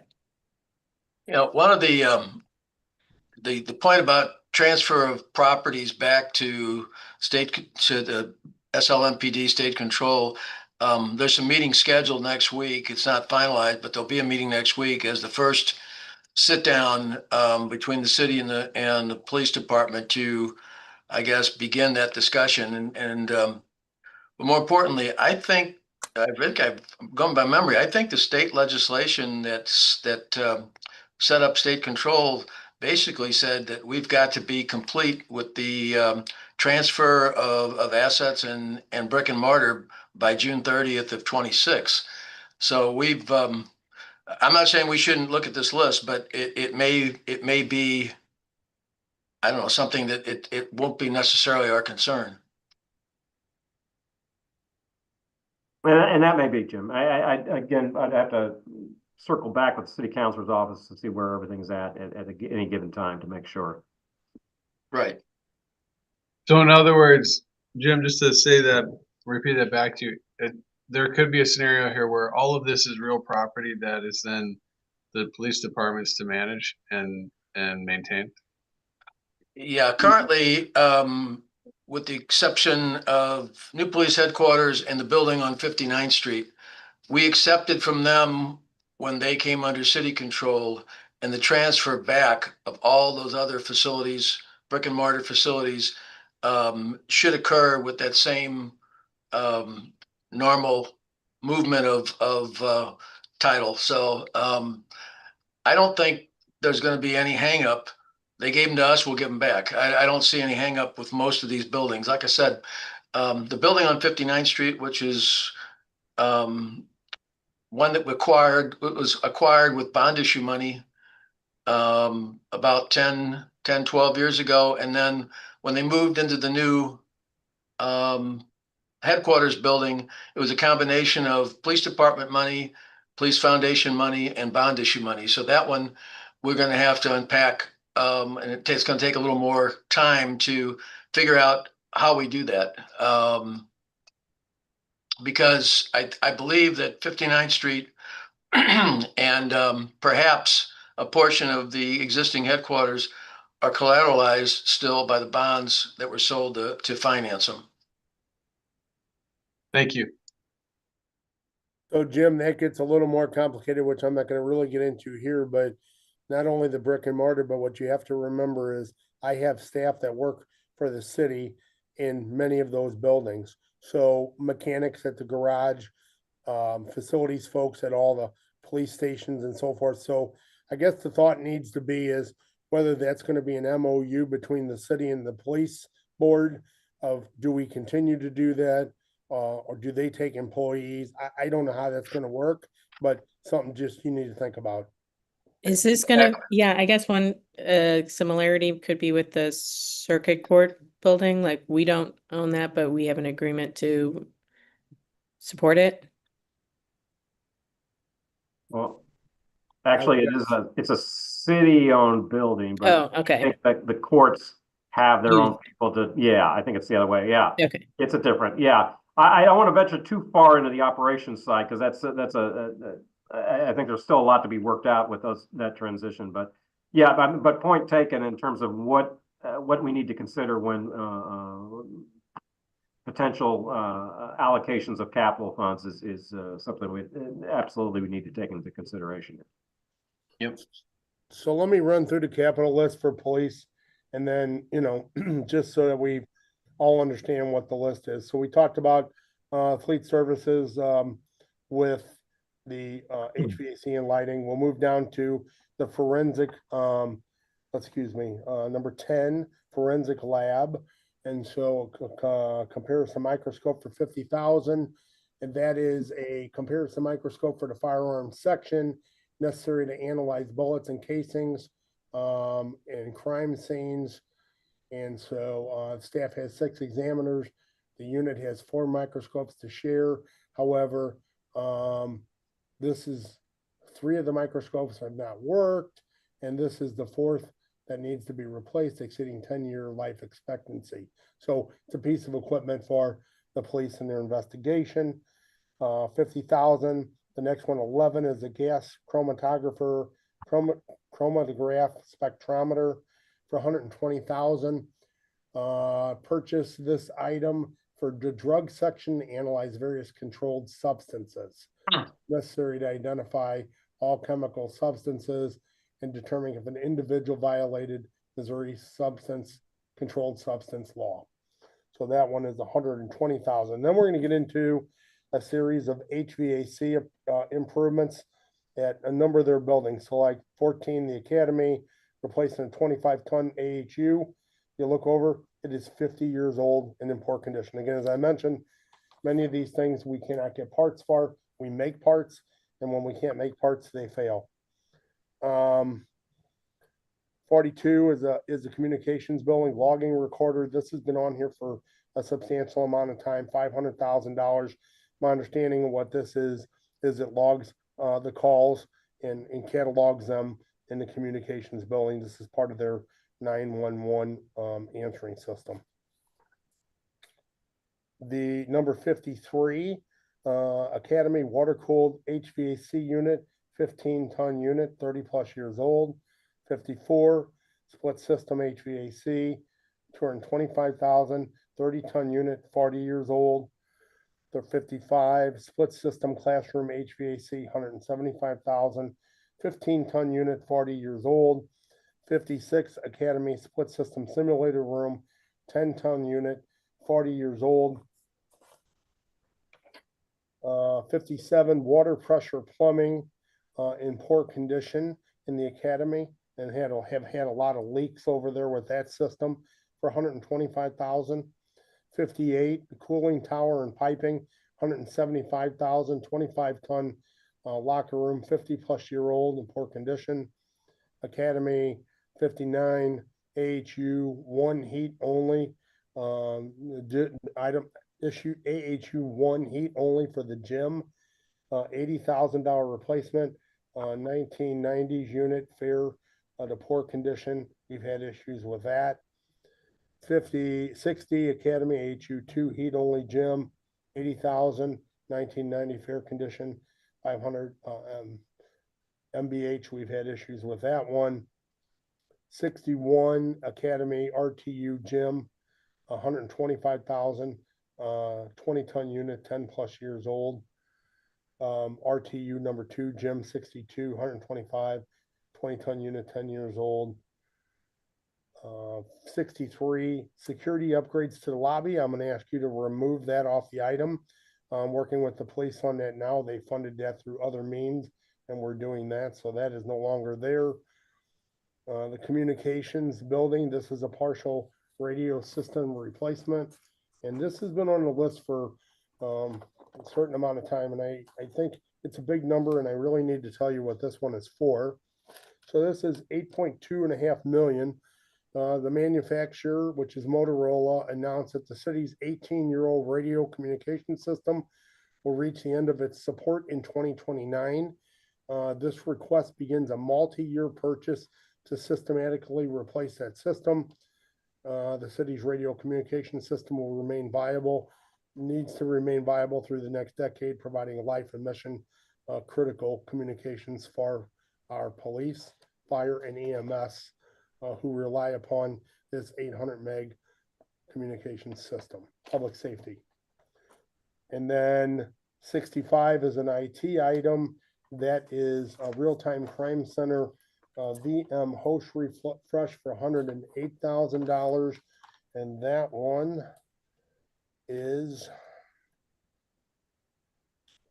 funding needed to replace VM host IT item. Refreshing this hardware will ensure the department's virtual machine server stability, security, and vendor support going forward. And then a communications building, the UPS, which is uninterrupted power supply, a replacement for $90,000. And I think that is all the police. And there's a big drink of water there. It's about grand total of about $11, $12 million worth of needs from the police department. Well, Rich, Paul, many of you will recall that the radio system in itself is a large enough item that we bonded on its own last time. Bonds were sold on its own as a standalone item. The management of the bond funds and the expenditures was handled by SLMPD. And if you all will recall that the city got shorted quite a bit. We had to go back out because there wasn't enough money for many of the city departments. But I think that's notwithstanding, I think that's something that the city and the police department should work together on. Whether they issue the bonds or we issue the bonds is to be determined. But that's a good enough project to stand alone and not necessarily encumber the capital funds. And there, by the way, Jim, just to put this in your mind, there's a big conversation right now with Chuck Gansler and Police Communications about whether that tower that is on top the old police headquarters is repaired because it has a number of structural issues, or whether it is relocated up by the PSAP with the fire department headquarters. And there's no real directive on that yet. That's why it's not on this list. But that is a relatively big drink of water when that comes up. I believe repairing the tower is about 6 million, relocating it is about 12. So there's food for thought if you're talking about doing these as a radio communications package separate. Well, I think that it's important that the tower be where the PSAP is. From a security point of view, it's right now it's sitting on the roof of an unoccupied building that is in questionable repair at this point. I think that's a point of vulnerability for the city and the police department. And if you look at what the county has done when they relocated their PSAP, the main communications tower is behind a moated, fenced, barbed wired configuration. And I heard the numbers that you said, but I think that we're vulnerable by leaving it where it is on top of the old headquarters. I agree. All right, food for thought. Any other comments or questions on police item E? No, I just also concur in terms of the radio system. I know we did a separate financing for that, as Jim mentioned.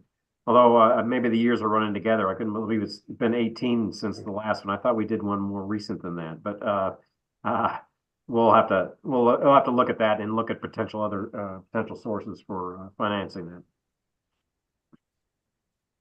Okay. So we can quickly SLMPD vehicles again. We can put that off to the end here, but there's about $3.5 million in critical needs.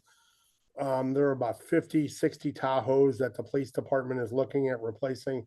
I will tell you that every time a police or fire vehicle crashes, Josh and I receive a text message on it.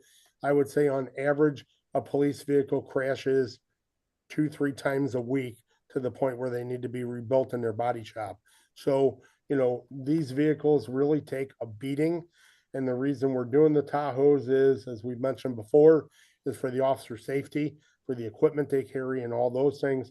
And then also the police have also started a pilot program with, I believe it's 4 electric Explorers. So they're also looking at battery electric vehicles with us in a pilot type program. But we can come back. We bought a substantial amount of Tahoes recently. I believe it was well over 100 of these things. So, you know, it surprises me that we are in this situation already again, but we can certainly discuss that.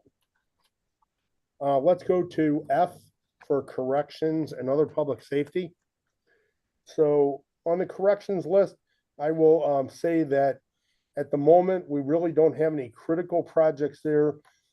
I have talked to the commissioner, a couple of commissioners now. We've been through a couple different ones over there about the upgrades to digital camera systems and so forth.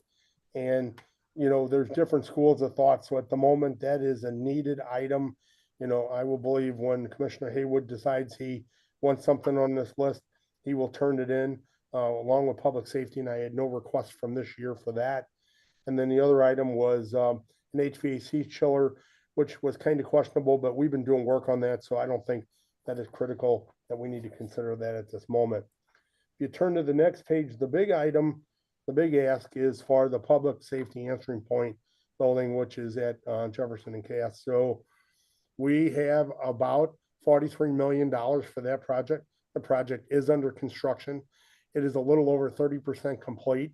And what this $12 million that is here, it supplements the ARPA funding, the EcoDevo funding, capital funding, other funding that we put towards this for that $43 million to build the consolidated fire, police, EMS, 911, and SEMA answering call dispatch center behind the fire department headquarters at Jefferson and Cass. The $12 million represents two parts.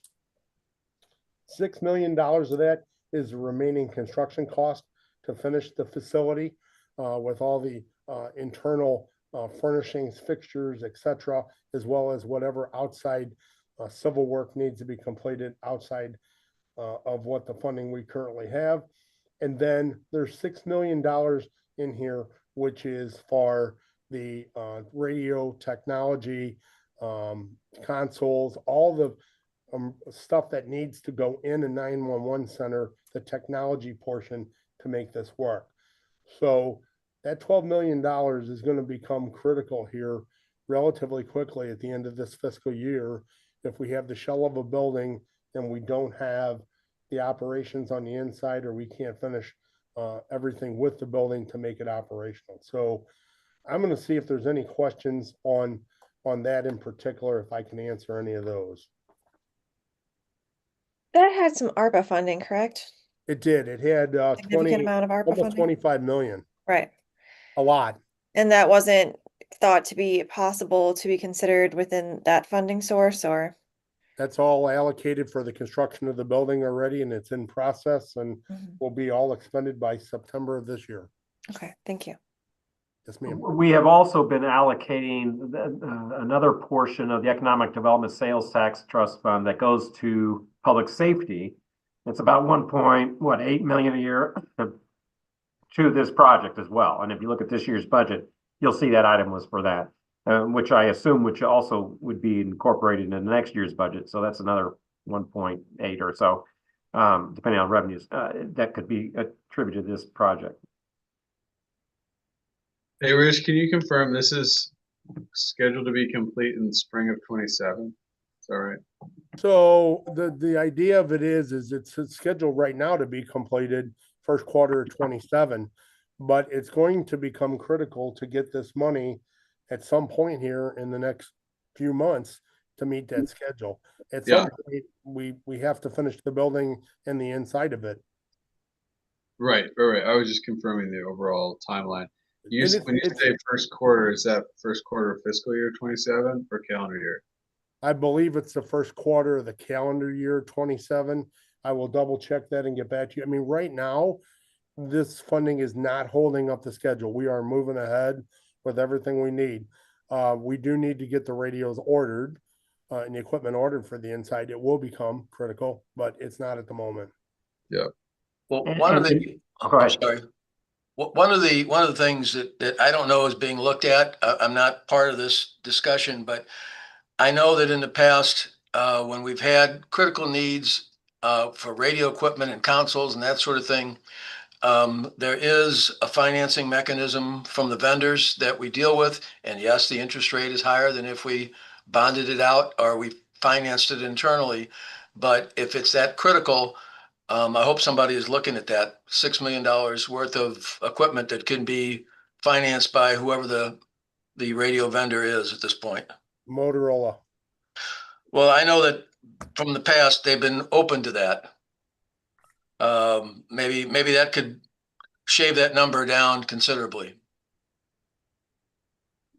Thanks, Jim. Yeah, we'll have to be looking at all our options here to see that we get the funds by the time you need them.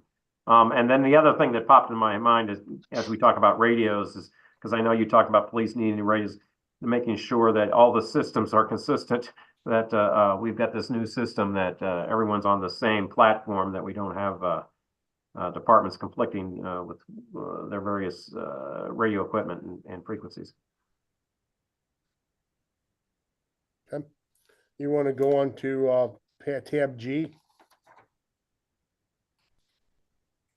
So tab G is other municipal buildings around the city. We'll start off on the first page with number 11, 1520 Market. There's electrical switchgear within inside that building that needs to be replaced. $1.8 million. We have been nursing that along. It's been failing. It's original to the building. The next item on that list, streets and traffic, Hampton. We need to get an emergency generator there. That building does not have any uninterrupted power supplies.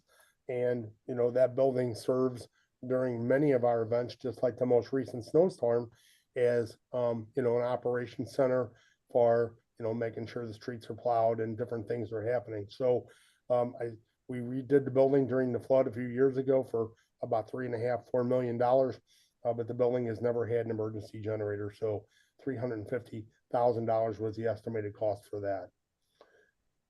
We go down the list, number 15, Communications Division, replacement of air conditioning unit, AHU, condensing unit, and controls, $150,000. That system is original to the building, and that building, again, is many, many, many years old on Oakland Avenue. So that needs to be replaced. Again, we have worked on that unit, and we just cannot, we struggle to keep it running. That's where the city's cable TV and communications division is housed. 16, facilities forestry building, makeup air systems, exhaust system controls. We talked about the Mangelsdorf building before about heaters. This is the rest of the building. Should have been paired up with the other one, $175,000. The systems that are in that building are the ones that are there when we took control of the building. We need to replace those. That's where city's forestry has their headquarters at. The next item down the list, we'll go to 24, medical examiner security upgrades. This is locks, panic hardware, and security camera type items at the medical examiner's office, requested for their safety and security of staff that are there. The next item on the list is 25, register switch network recapitalization. I'm going to ask you to remove that from the list. That was a mistake on the list that was sent down to me. That was the register is receiving $100,000 from a previous budget to, do room 422. And so this was matched in with something else. So just please remove that item. It's not needed. Next one, 26. This is important. City Hall roof repairs. We believe there is in excess of $3 million worth of roof repairs of this building. We are constantly up on the roof of this building, fixing the multiple different types of roofs and preventing water infiltration.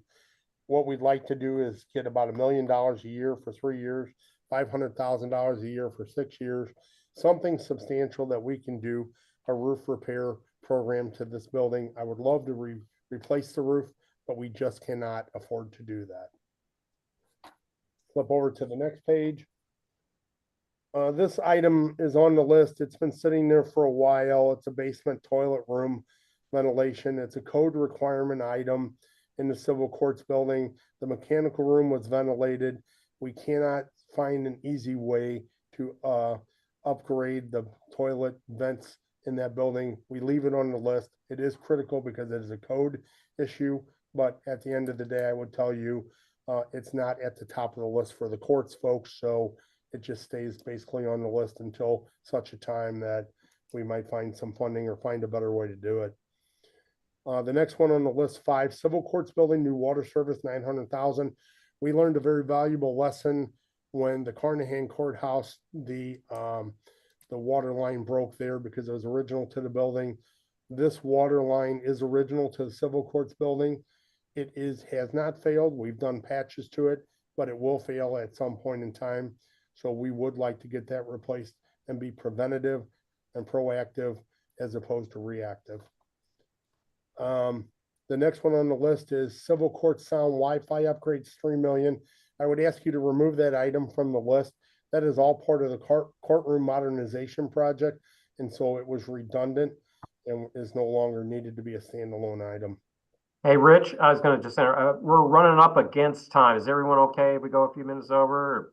One more I'll time. have to head out by around 11:30, but I'll watch online for the rest of it. Okay. Okay. Thanks. So let me just buzz through, trying kind of quickly here. You got civil courts repairs, structural repairs, phase 2 and phase 3. Those are big numbers. What I really need for this year is about 600,000 to finish phase 1 that we've already started. It was 825,000. Again, that building has a lot of face panels. It's needs maintenance. The building, the stonework on the outside is starting to fall off, come loose on the building, and we are working to get that all secured with a structural engineer. Phase 1's under construction, as I talked about. 13 building fan coil replacement. These are in all the courtrooms. These are the ones that drip water, and they all need to be replaced. They're relatively original to the building as well, and keep the building cool, but you know, they're a big mess in that building for the courts. A Carnahan Courthouse replaced supply and water waste piping. That is the stacks for the drains in the building. Original to the building, we've had a lot of leaks. That is the carte blanche project. We could do pieces of that if the funding was available. Replace revolving doors on the Carnahan Courthouse, 130,000. Those revolving doors are the air locks to the building that make the HVAC work.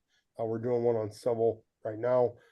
Courtroom modernization, 6.18 million. We've put funding towards this already. This is for 31 courtroom upgrades of audio, visual, digital technology.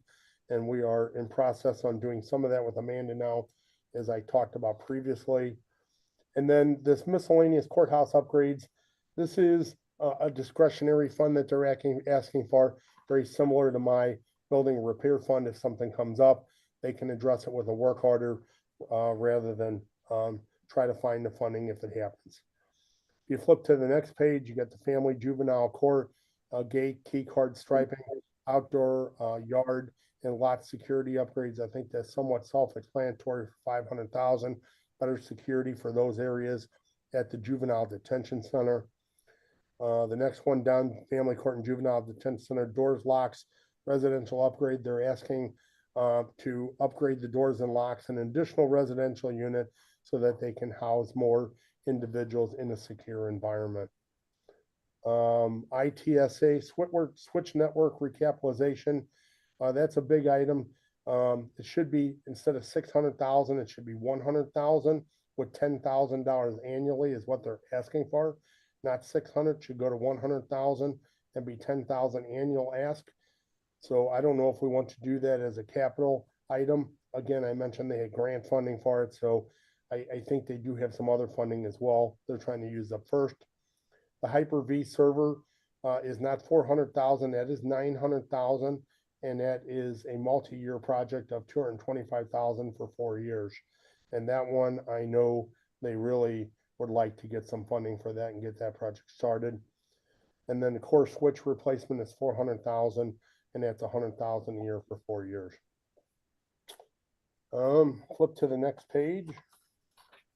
We have circuit attorney. The first item, number 1, the integration of the new body camera software. Please remove that. They completed that work. The circuit attorney security upgrades. This is general office security, security cameras, panic hardware, locks, doors, so forth for their office areas in the Carnahan Courthouse. Comptroller number 1, 1520 Market. This is doors and facade repairs at the 1520 Market building for $1 million. And I will say this one is definitely needed. The doors generally don't work at 1520 Market. It becomes a problem for all the different folks that use that building and the courts that use that building. The doors are always propped open. It lets the HVAC out. The HVAC doesn't work properly over there. So there are a number of things that need to be done with the facade of that building. And we really haven't done anything with it generally. Number 2, Gateway Transportation Center train platform A and B. This project, and I do have a description of this one, is this safety related project to repair the Amtrak passenger walkways and platforms. It will also repair federally mandated safety tiles along the edges of those platforms for $155,250. The municipal garage, this is another item we really need to consider here. We put substantial amount of money into this building, but it really needs a half sole repair on the roof on top, about $1 million. A lot of concrete work needs to be done there. The building leaks water. Majority of our employees park in there, damages vehicles, concrete falls off and falls. And so unless there's another place to park vehicles, the municipal garage really needs a substantial amount of work.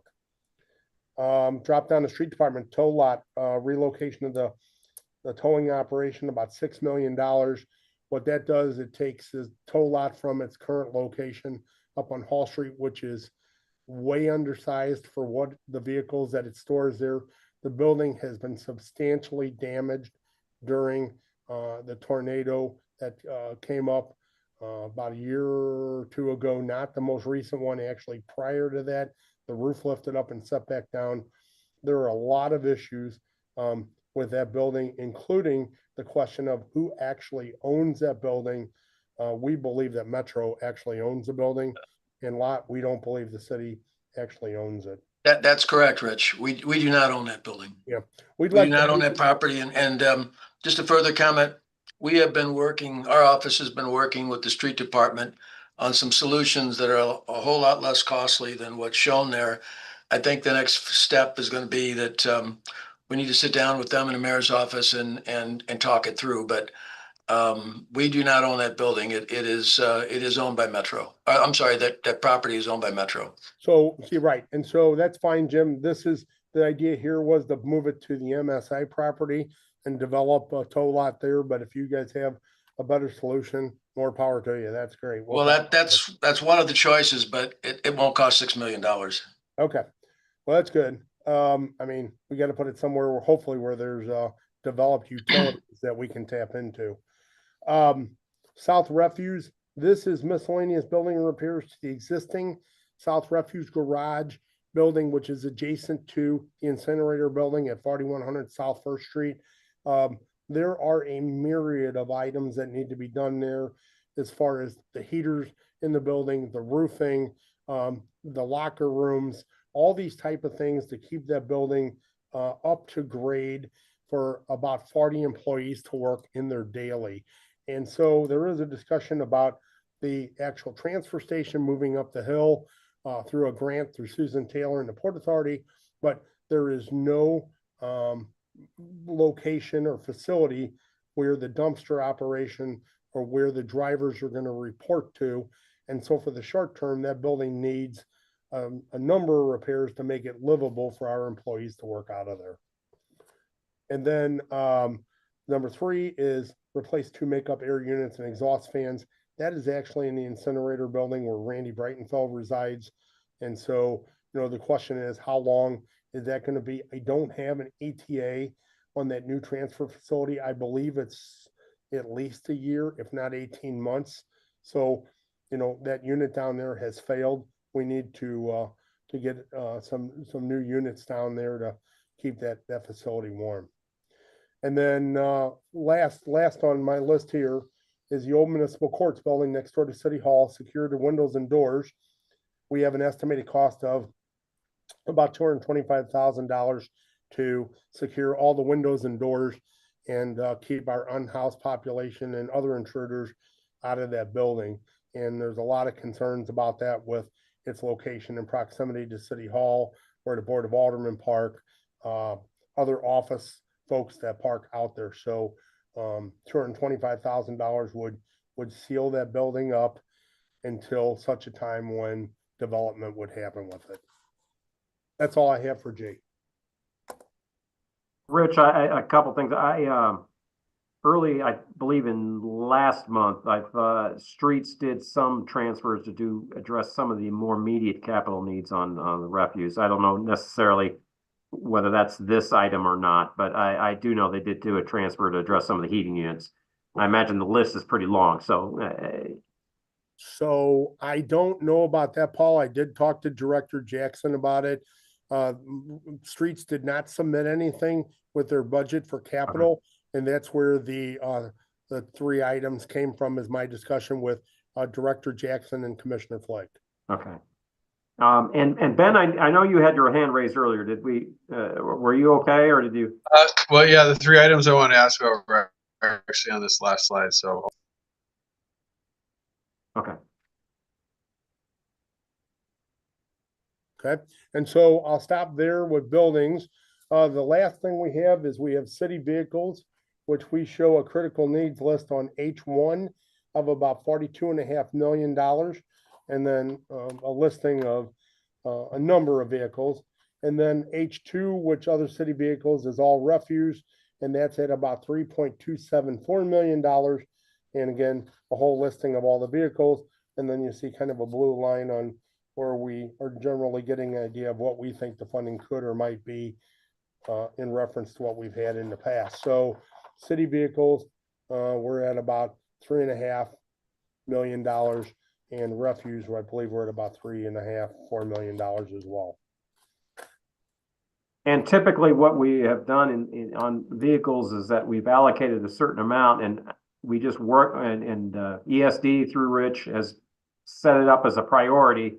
And wherever that line is, that's where it gets cut off. So, and obviously there's a big long list of critical needs there, and we can't fund it all. So they try to prioritize them, and whatever amounts we're able to provide, that's what we fund. And so these lists are what we see at the moment. I do think there are ensuing discussions happening between Commissioner Kambich and the directors and the commissioners to ensure we get critical operational vehicles funded. I think we got to look at this globally to say, you know, when we're funding something, just like you said, we come up with a number, and that's where we draw the line. And then we use it in conjunction with other funding we have for those vehicle types. Okay. I'm open to any questions anybody has, and I'm sorry I'm 10 minutes over. I appreciate your thoroughness on going through that list, Rich. Any questions about any of that? Okay. So for our next step, again, as I mentioned, today, this is just sort of get your mind around what our challenges are with the capital budget going next year. You've got a sort of an idea about how much money we have available. And Jim, as Jim mentioned, we do have that potential for a GO later this year. Keep that in mind, particularly those items that are suitable to GOs. In other words, longer term assets that we have to fund over time. What's going to transpire now is that it's starting next week on Thursday evenings for the next 4 or 5 weeks. We will be meeting with the Citizens Advisory Committee, and I will send out a schedule. You're free to join if you like. We will be meeting with that committee and having presentations from various departments scheduled. I'll send that out to you all as well. Again, you're welcome to join that. What we do with that is we get some input from the Citizens Advisory Group. And then as a committee, the Capital Committee reconvenes probably sometime in mid-March to again start formulating both the response we got from the Citizens Advisory Committee and any updates we've got on revenues, and sort of try to coalesce around a funding recommendations that we can take forward, because we need to have that done by the first week of April. So that's where we're at in the process. But any questions about that? Nope. Okay. Well, again, I know this is a long meeting, but we had a lot to cover, but I hope it gives you an idea about the sort of the challenges we face with the funding capital and get you start the thinking caps on and trying to how we want to approach this. And again, thank you for your time. I don't have anything else. So unless anyone else raises anything else, have any other issues, I'd like to adjourn. Paul, can you stay on for just a second? Yeah, sure. All right. Thank you all. Thank you. Appreciate it. Okay, thanks. Take care. Thanks, everybody.